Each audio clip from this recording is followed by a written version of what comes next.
और उत्तराखंड के हल्द्वानी में हुई हिंसा के बाद आज कर्फ्यू जारी है। तो हिंसा के आग में भड़कने वाले और इसको भड़काने वाले के खिलाफ अब एनएसए लगेगा। बनभूलपुरा हिंसा में अब तक 5 लोगों की मौत हो चुकी है तो 100 से ज्यादा पुलिसकर्मी घायल हैं, जिनका इलाज अस्पताल में जारी है। शुक्रवार को हल्द्वानी पहुंचे उत्तराखंड के सीएम पुष्कर सिंह धामी ने पीड़ितों से मुलाकात की और कहा कि पुलिस ने आरोपियों को चिन्हित करने की कार्यवाही शुरू कर दी है और एक एक चेहरे की पहचान की जा रही है। उनसे नुकसान की भरपाई भी कराई जाएगी। और इस बीच आज जमीयत उलेमाए हिंद का डेलीगेशन हल्द्वानी जाने वाला है। यह डेलीगेशन पीड़ित परिवारों से मुलाकात करेगा। इधर बनभूलपुरा में हिंसा के बाद धीरे धीरे हालात भी सामान्य हो रहे हैं और किसी नई हिंसा की खबर आज नहीं आई है, लेकिन प्रशासन ने कर्फ्यू लगा रखा है। दरअसल हाईकोर्ट के आदेश के बाद गुरुवार को अवैध मदरसों को तोड़ने पहुंची प्रशासन की टीम पर पथराव के बाद हल्द्वानी के बनभूलपुरा में हिंसा भड़क उठी थी। भीड़ ने कई वाहनों और थाने को आग लगा दी। इसके बाद शहर में कर्फ्यू लगा दिया गया और उपद्रवियों को देखते ही गोली मारने के आदेश जारी किए गए हैं। अब इलाके में पुलिस का कड़ा पहरा है, शांति की कोशिशें जारी हैं।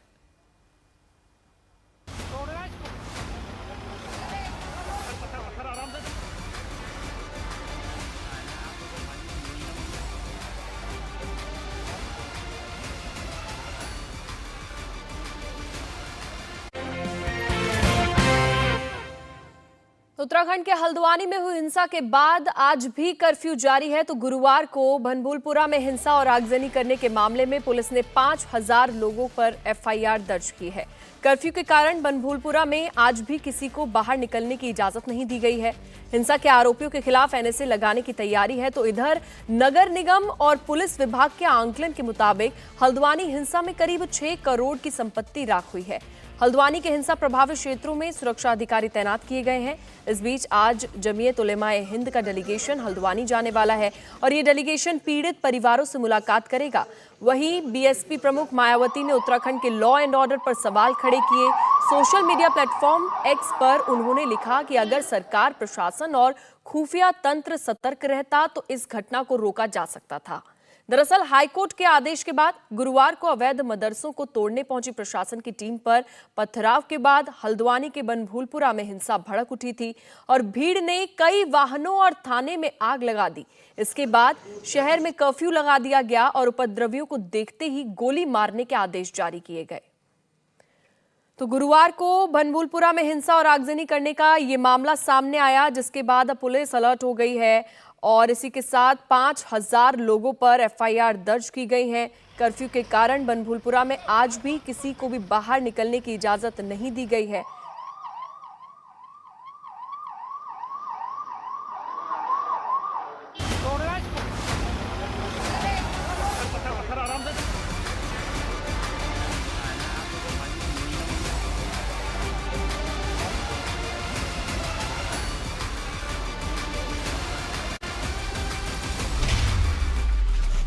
हल्द्वानी हिंसा के दोषियों पर कड़े एक्शन की बारी।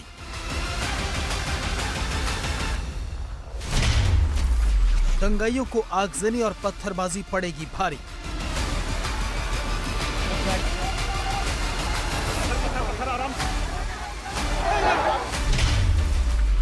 उत्तराखंड के अमन के दुश्मनों पर एनएसए की तैयारी।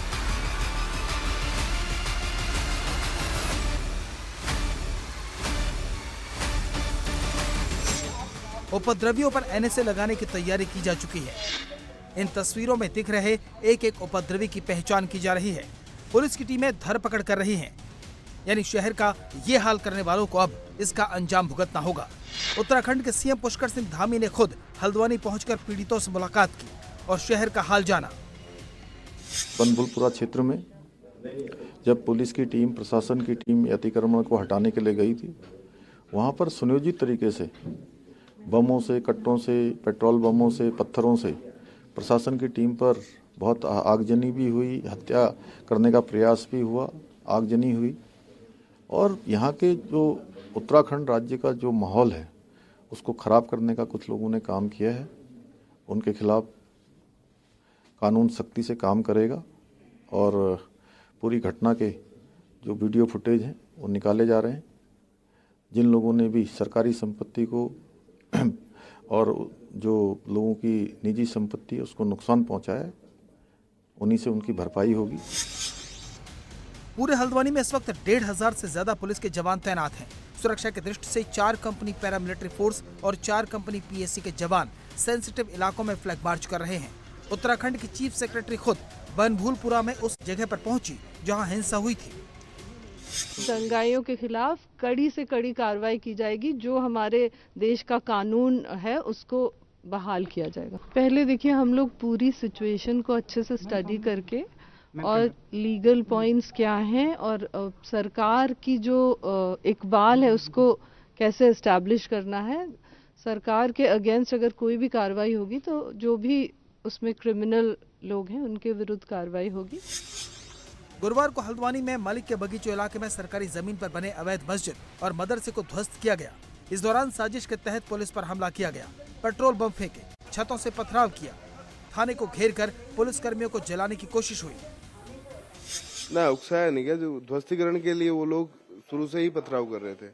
पुलिस तो बस उनको पीछे हटा रही थी, बस उकसाने का कोई काम नहीं था। पुलिस केवल पीछे हटा रही थी। पत्थर पता नहीं कितने लगे, कुछ समय तो गिनती नहीं है पत्थरों की। हेलमेट सर में तो बहुत ही ज्यादा लगे।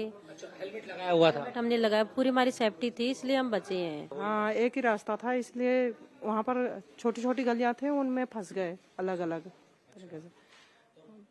खिड़कियों से और घरों से पत्थर आ रहे हैं? सामने से ही आ रहे थे पत्थर और ऊपर से, मतलब जहाँ से भी हो रहा था निकलने का कोई रास्ता ही नहीं था वहाँ। हल्द्वानी हिंसा की अगली सुबह प्रशासन ने वीडियो फुटेज के जरिए साफ कर दिया कि बनभूलपुरा में पुलिस पर हमले की प्लानिंग 30 जनवरी के बाद शुरू हुई। इसके लिए घरों की छत पर पहले से ही पत्थर इकट्ठा किए गए। नैनीताल के डीएम ने 30 जनवरी का वीडियो दिखाकर ये क्लियर कर दिया कि 30 जनवरी की एरियल फुटेज में बनभूलपुरा के किसी भी घर की छत पर पत्थर रखे नहीं दिख रहे थे। पत्थर बरसाने शुरू करे गए चारों तरफ जो छतें हैं उनके माध्यम से। मैंने आपको 30 तारीख की फुटेज दिखाई, किसी छत पर कोई पत्थर नहीं था। तो जिस दौरान ये सारी विधिक प्रक्रिया चल रही थी, जब हम सुनवाई कर रहे थे, माननीय उच्च न्यायालय सुनवाई कर रहा था, तो छतों पर पत्थर उस दौरान इकट्ठे करे गए। इसका मतलब इट वाज प्लान्ड कि जिस दिन भी डिमोलिशन ड्राइव होगी हम उस दिन इस तरह से फोर्सेस को अटैक करेंगे, इस तरह से डिमोरलाइज करने की कोशिश करेंगे स्टेट मशीनरी से। इधर हल्द्वानी की हिंसा की आग अभी ठंडी भी नहीं हुई कि सियासत शुरू हो गई।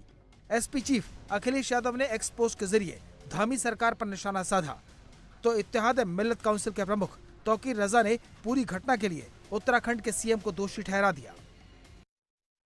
अब किसी किस्म का बुलडोजर बर्दाश्त नहीं किया जाएगा। हम जितना अपने नौजवानों को कंट्रोल कर सकते थे कर चुके हैं। अब हल्द्वानी में जो रिएक्शन दिया गया है उसके नतीजे आपने देख लिए। अगर जबरदस्ती वहां बुलडोजर ना चलाए, धामी उसका जिम्मेदार है। धामी के खिलाफ एफआईआर होनी चाहिए, उसे गिरफ्तार किया जाना चाहिए और जिन लोगों की वहां संपत्ति नष्ट हुई है उन लोगों की संपत्ति धामी की जायदाद जब्त करके उससे उसकी भरपाई की जानी चाहिए। अवैध रूप से किस तरीके से अवैध रूप से था? यानी 600 साल पहले अवैध रूप से जब बना था तो क्या बेस है अवैध रूप से?